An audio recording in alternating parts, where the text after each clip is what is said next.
Hola, en este video te voy a mostrar 25 tips de programación con C# para Unity que probablemente no conocías.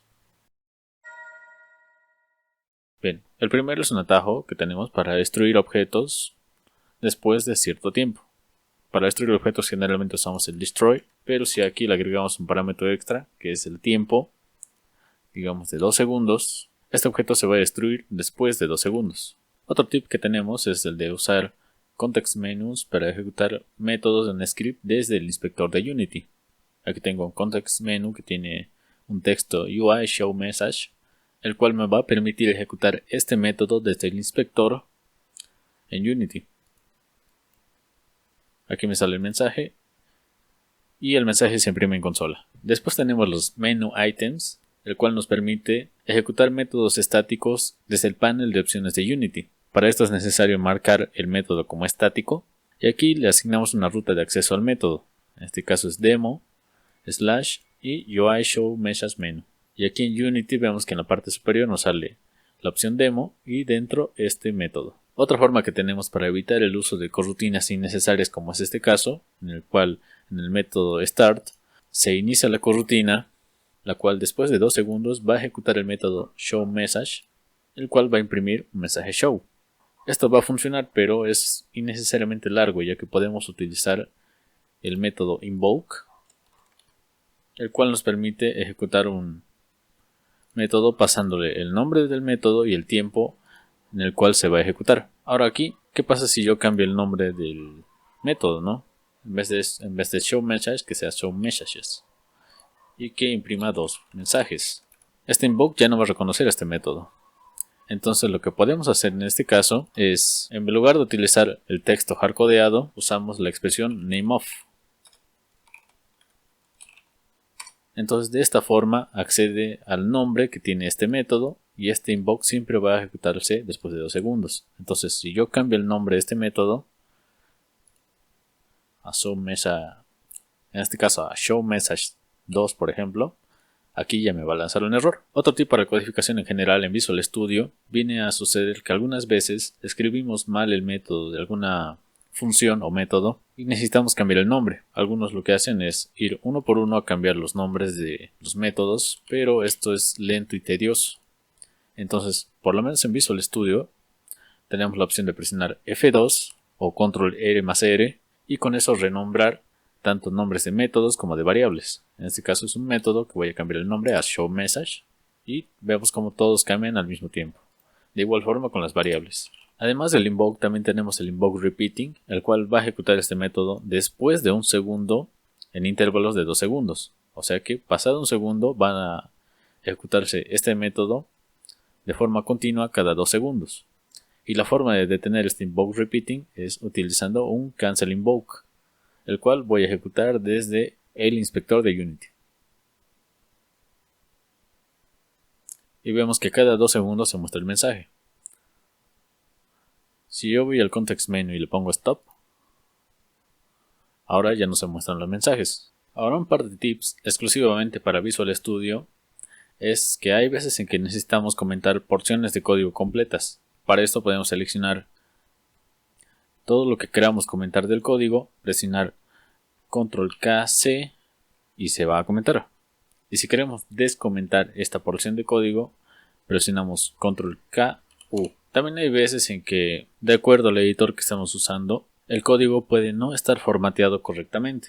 Entonces para corregir esto, simplemente podemos seleccionar todo con Control A y luego presionar Control KD. Entonces el código toma un formato de forma automática. También en Visual Studio podemos usar el atajo de teclado Control T y este cuadro de búsqueda nos va a permitir buscar en todos los archivos de los scripts cualquier parte del código que coincida con la búsqueda. Por ejemplo, voy a escribir show y me sale el método showMessage. Vemos aquí la porción de código en la que está. Y además de eso tengo otra sección de código donde está un método UI showLog y este invoke. De esta forma se puede buscar fácilmente entre el contenido de todos los scripts. Ahora hay unos snippets que vienen a ser bastante prácticos para escribir código de C#. Por ejemplo, en este caso puedo escribir setor y me va a generar un constructor vacío de la clase. También podemos usar prop para generar una propiedad. Aquí vemos también todas las variaciones que hay. Estos son los más usados.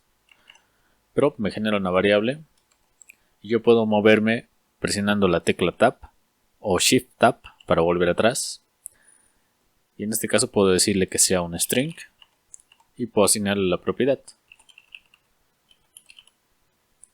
Esto me genera una propiedad con get y set, pero también puedo usar el snippet prop g, el cual me va a generar un get only, un get y un private set, o también podría usar un prop full, el cual me genera la variable privada y la propiedad pública. Ahora, si yo lo que quisiera es que este valor solo sea accesible para lectura, pero que se pueda editar dentro de este script, puedo hacer lo siguiente. De esta forma puedo abreviar el código para que cuando una clase externa acceda a myProperty le retorne directamente el myVar, pero no puede modificarlo debido a que esta variable es privada y la propiedad es de solo lectura. Otro tip específicamente para Unity viene a ser que en el start podemos convertirlo automáticamente en un enumerator y de esa forma convertirlo en una corrutina. Entonces, al momento de ejecutar este código, vemos que automáticamente inicia la corrutina debido a que lleva el nombre de start.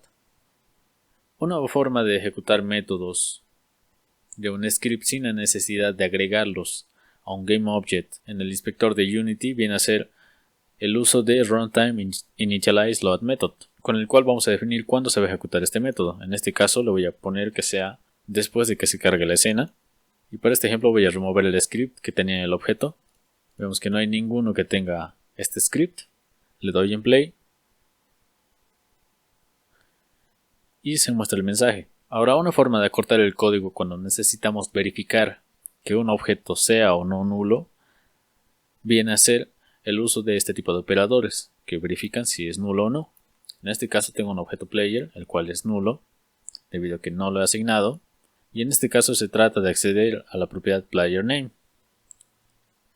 Esto lo que hace es verificar si el jugador no es nulo, va a retornar el nombre. Pero si sí es nulo, va a retornar un nulo. En este caso, si yo ejecuto la aplicación, me retorna que es nulo. Pero también puedo utilizar este operador para verificar si un valor ya es nulo.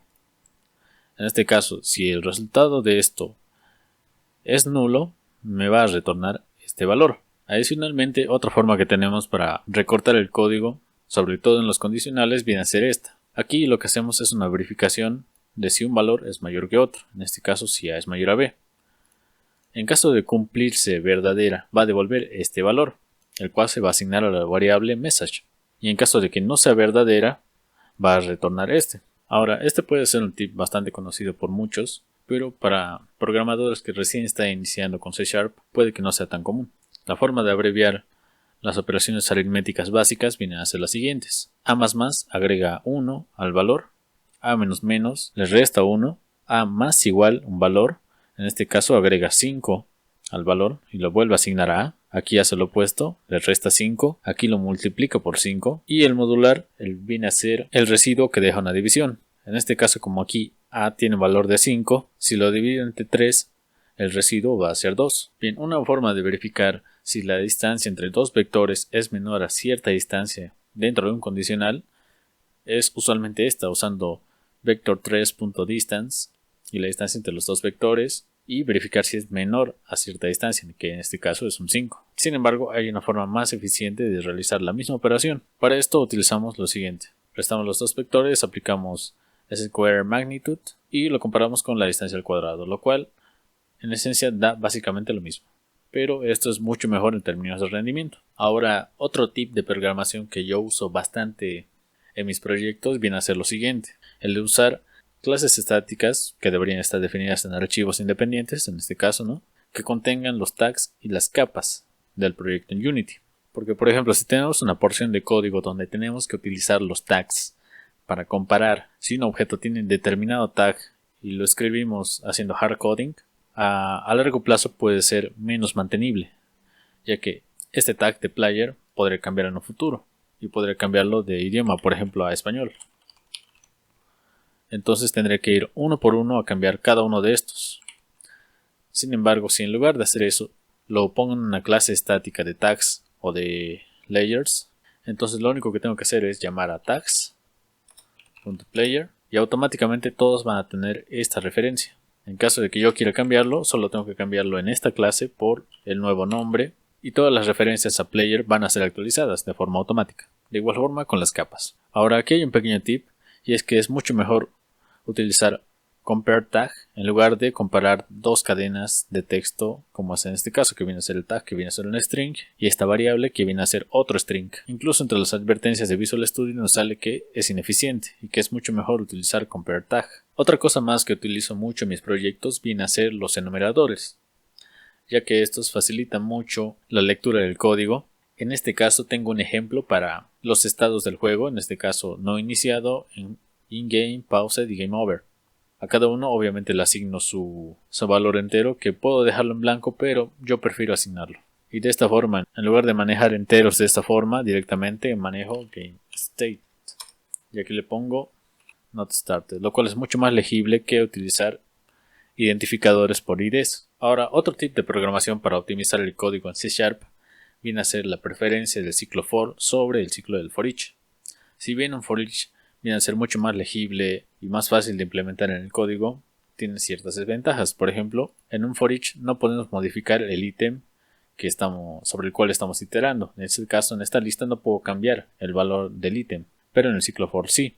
Además de que el ciclo for viene a ser mucho más eficiente si se manejan grandes cantidades de objetos dentro de un arreglo. Otro pequeño tip para el uso del ciclo for es que en Visual Studio tenemos el snippet for rr, el cual nos va a generar un ciclo for pero de forma invertida. Si presionamos la tecla Tab, vemos que nos genera un for invertido, que empieza desde el último elemento de un arreglo hasta el primer elemento, que viene a ser el índice 0. El índice se va disminuyendo con cada iteración. Este es uno de los tips más conocidos, pero usar Serialize Field es una muy buena práctica, ya que nos permite acceder al valor de una variable desde el inspector sin la necesidad de hacer la variable pública, lo cual sigue buenas prácticas de programación, ya que no es bueno que todas nuestras variables sean públicas, solamente las que sean necesarias. Bien, por último, uno de los métodos más comunes de depuración en Unity viene a ser el uso de el debug.log, el cual nos sirve simplemente para mostrar mensajes en la consola de Unity. Pero además de eso tiene otros parámetros que podemos explorar. Por ejemplo, podemos escribir un mensaje pero también enlazarlo a un GameObject. De esta forma, cuando yo vea el mensaje en la consola y presione sobre ese mensaje en la consola, voy a ver qué objeto ha escrito este log en la consola. De igual forma podemos aplicar etiquetas para cambiar los colores dentro de la consola. Por ejemplo, este va a ser un mensaje con un color rojo, este va a ser un mensaje con negrita, con cursiva, con tamaño 20, con tamaño del 50% del tamaño original de un mensaje, con un color verde, en este caso está en hexadecimal, y también podemos combinar varias etiquetas. Entonces, si yo compilo esta aplicación, vemos que al principio me salen varios mensajes. Me sale este mensaje que está enlazado a un GameObject. Si yo lo presiono, me sale que es este el GameObject que lo ha impreso en la consola. Tengo el mensaje rojo, el mensaje en negrita, en cursiva, uno con un texto de tamaño 20, otro con un texto que es el 50% del tamaño original, este que es un color verde pero escrito con hexadecimal, y el que tiene una combinación de varias etiquetas. Por último, algo que tenemos viene a ser el log warning y el log error, que viene a ser, en pocas palabras, los mensajes de advertencia y de error que nos salen en la consola. Y también con el debug.break lo que hacemos es pausar la ejecución del código en Unity. En este caso yo le puse que se invoque este método de pausa dentro de 5 segundos. Lo primero que va a hacer es que cuando se lance este error se va a pausar el modo play en Unity. Lo ejecuto y me sale este mensaje de alerta y el mensaje de error. Ahora yo le voy a quitar la pausa. Van a pasar 5 segundos y vemos que ahora se ha ejecutado el debug.break, ya que se ha puesto en pausa nuevamente. Bueno, espero que les haya servido. No olviden darle like y suscribirse.